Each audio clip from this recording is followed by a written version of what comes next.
The atmosphere is defined as being the gaseous envelope surrounding a celestial body. In more simple words, the atmosphere is the collection of gases that is held around the Earth by gravity. There are various major gases that make up our atmosphere. The most common gas is nitrogen, which accounts for about 78% of the atmosphere. Oxygen is sometimes misconceived as being the most abundant gas, but it represents only 21%. Just under 1% is argon, with carbon dioxide and a few others making up the rest. There are many more gases that are found in such small quantities that we regard them as trace gases. Some of these include neon, helium, methane, ozone and hydrogen. Water vapor is another gas in the atmosphere. It's found in very small quantities, but without it, there would be no weather. So much of our understanding of weather is to do with the behavior of water in our atmosphere. It can become visual to us in many ways, such as clouds, rain, snow, hail, frost, and so on. The relative amounts of the gases stays fairly constant up to about 60 kilometers above the Earth. Thereafter, gravitational separation alters the composition of the atmosphere. However, there are other changes, primarily in temperature, that allow us to structure the atmosphere into segments. The first of these segments, or layers, is called the troposphere. This layer is closest to the Earth, and its defining characteristic is the marked decrease in temperature with height throughout the layer. Where the temperature no longer decreases with height defines the upper part of the troposphere. This upper boundary we call the tropopause. Here, temperature is constant with altitude.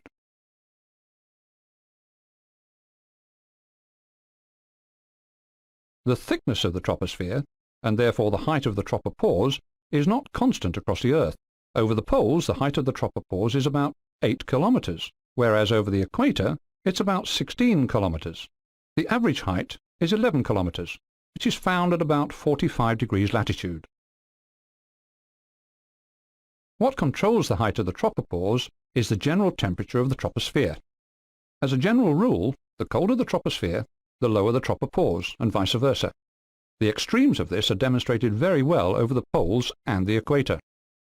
It follows that when the troposphere is at its coolest, i.e. over the poles in winter, then the tropopause would be at its lowest.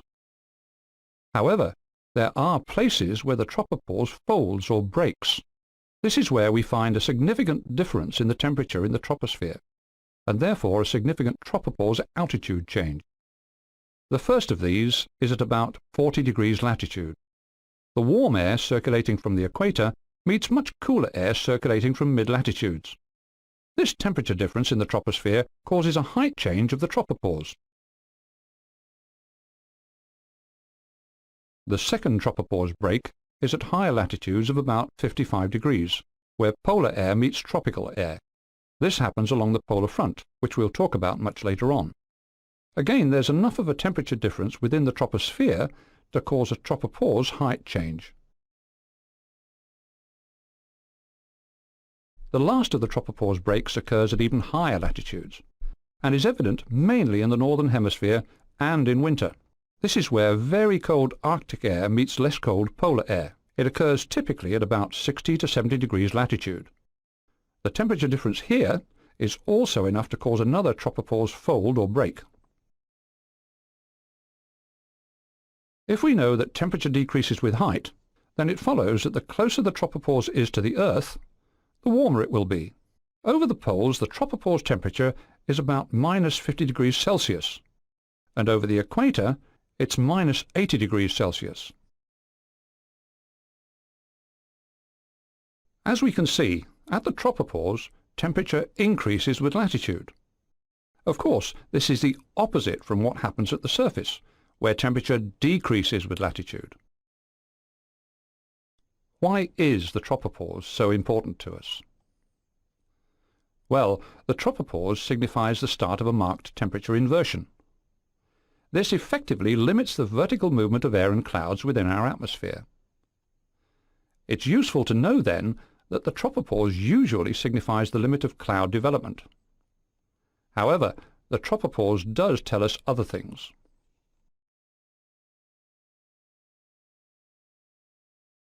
As a result of very low densities in the upper atmosphere, the upper winds tend to be very strong, and in some cases form narrow bands. These are called jet streams. These in themselves can be beneficial if our flight goes in the same direction. But with these jet streams there is a likelihood of significant turbulence.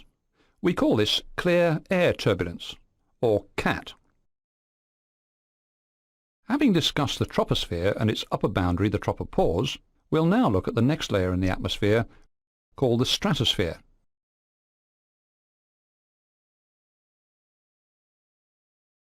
The stratosphere extends from the tropopause up to about 50 kilometers above the Earth's surface. The temperature structure of the stratosphere is dominated by the presence of ozone. Ozone is formed when solar radiation splits oxygen into its two individual atoms. These are then free to combine with others to form the gas ozone. This process releases energy into the surrounding air, and therefore heats up the part of the atmosphere where ozone can be found. Concentrations of ozone are at a maximum at around 20 to 25 kilometers above the Earth's surface. Due to the latitude effects and the depletion of ozone during the polar winter, the temperature through this part of the stratosphere can vary from -30 to +20 degrees Celsius annually. Superimposed on the Earth is a colour representation of ozone depletion. The purple area over Antarctica is showing where we have the greatest amount of depletion. This is due to a number of reasons, and the discussion of this is outside the scope of this lesson. Where the temperature starts to fall again signifies the top of the stratosphere and marks its upper boundary. This boundary is called the stratopause.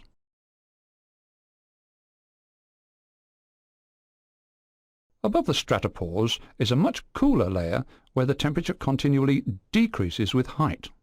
This layer is called the mesosphere. It usually extends about 80 or 90 kilometers above the Earth's surface. At the top of this layer we have some of the coolest temperatures encountered, sometimes as low as -180 degrees Celsius.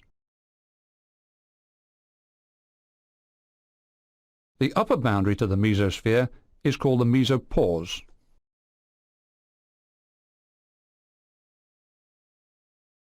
Above the mesopause is a layer called the thermosphere. This zone is characterized by a rapid rise in temperature up to about 200 kilometers. Temperatures here can be between 600 and 2000 degrees Celsius. The lower part contains a zone called the ionosphere, where we can have such high ionization levels that long-wave radio waves can be reflected back to Earth.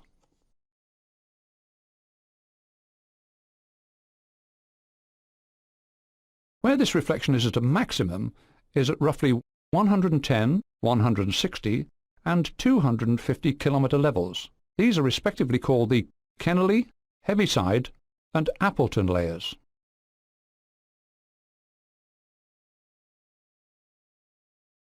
The upper part of the thermosphere is known as the exosphere. This layer starts at about 700 kilometers above the Earth's surface and is highly tenuous and undefined.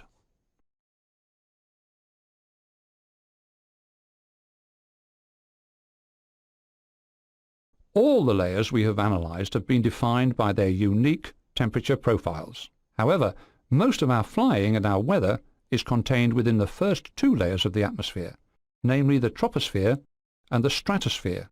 Within these two layers we have many properties which are important to us, like density, pressure and temperature.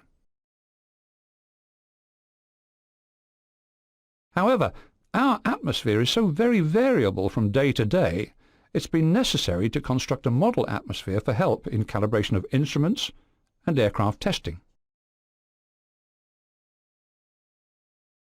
This model atmosphere is known as the ICAO International Standard Atmosphere, or ISA, sometimes referred to as ISA. However, the model only extends to 32 kilometers, which is about 105,000 feet above mean sea level. ISA assumes that, at mean sea level, the temperature is 15 degrees Celsius, pressure is 1013.2 hectopascals, and the density is 1,225 grams per cubic metre. From the surface up to 36,090 feet, or 11 kilometres, the temperature decreases at a constant rate of 1.98 degrees Celsius per 1,000 feet, or by 0.65 degrees Celsius per 100 metres. The temperature decreases down to minus 56.5 degrees Celsius. This is where we find the tropopause in ISA, and the temperature no longer decreases with altitude. From this point onwards, we have the stratosphere, and ISA assumes the temperature within the first part of this layer remains constant at minus 56.5 degrees Celsius up to 20 kilometres, or 65,617 feet.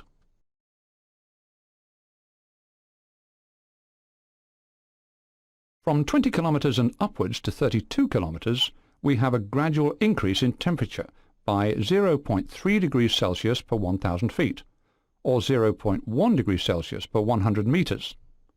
If you remember, this is the part of the stratosphere that contains the gas ozone, which causes the surrounding air to warm.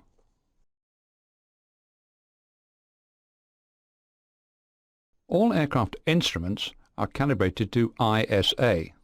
Therefore, it's essential to know just how much the actual atmosphere on a given day differs from ISA. The simplest method we use to analyse this difference is through comparing the real temperature to the standard ISA temperature. This is known as the ISA deviation. In other words, how much the real atmosphere deviates from the standard atmosphere. Let's recap the ISA lapse rate within the troposphere. Remember, we said ISA assumes that the sea level temperature is 15 degrees Celsius.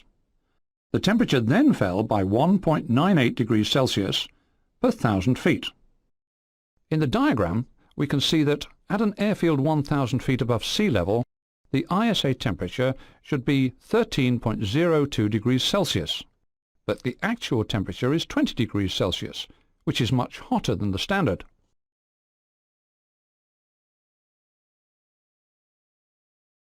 We need to calculate how much hotter than ISA the real atmosphere is. A simple mathematical calculation shows that the atmosphere is 6.98 degrees Celsius hotter than ISA. The representation of this information is important. The best way to understand it is by reading the ISA deviation backwards. We can say that the real atmosphere is 6.98 degrees Celsius hotter than ISA.